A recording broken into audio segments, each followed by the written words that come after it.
Salam Jeda 3 menit. Saudara-saudariku, hari ini Minggu Advent keempat tahun A/Genap. Dalam Injil Matius 1 ayat 18 sampai dengan 24 dikisahkan warta kelahiran Yesus Kristus kepada Yusuf suami Maria. Injil yang sama persis dibacakan pada 18 Desember tempo hari. Semoga Anda tidak bosan untuk merenungkan peristiwa besar ini. Maria, tunangan Yusuf, hamil sebelum mereka hidup sebagai suami istri. Apa yang dalam Injil disebut tunangan, dalam tradisi Yahudi berarti janji resmi sudah diucapkan di depan para saksi, dan bahwa Yusuf adalah suami Maria. Matius 1 ayat 16 dan 19. Maka perceraian hanya dimungkinkan dengan menjatuhkan talak di hadapan lembaga resmi, yaitu pengadilan agama. Sebab secara hukum Yusuf dan Maria sudah diikat satu sama lain sebagai pasutri, tanpa hidup bersama. Biasanya pernikahan baru dilaksanakan sesudah panen.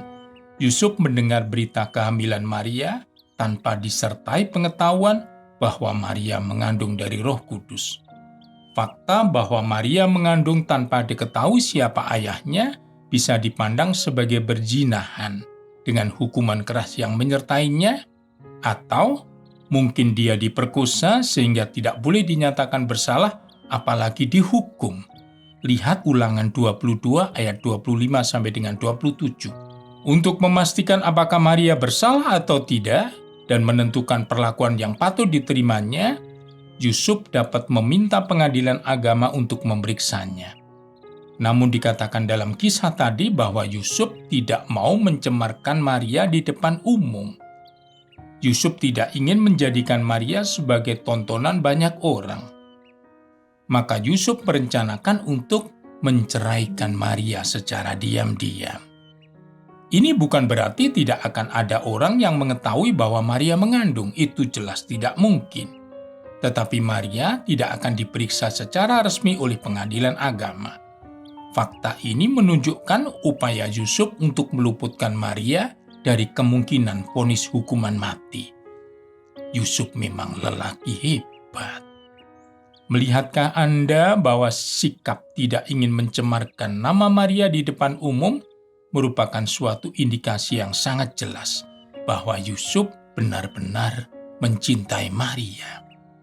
Yusuf berusaha mendamaikan antara kesetiaannya terhadap hukum Taurat dan cintanya kepada Maria.